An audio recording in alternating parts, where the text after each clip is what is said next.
बिस्मिल्लाहिर्रहमानिर्रहीम। तर्जुमा, अल्लाह के नाम से शुरू जो निहायत मेहरबान रहमत वाला है। You are watching Dil Se Baatein 454, where stories become lessons and words touch the heart. The story of two bulls. Complete moral story in English. Near a village, two bulls lived together. They always worked side by side in the fields, supported each other, and never let wild animals come near them.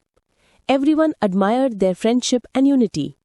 One day, over a small matter, they started quarreling.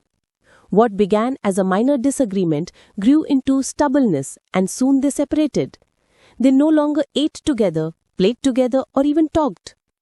A lion, who had always feared them when they were united, now found them alone. He attacked one bull first and then the other. Both were killed because of their division and stubbornness.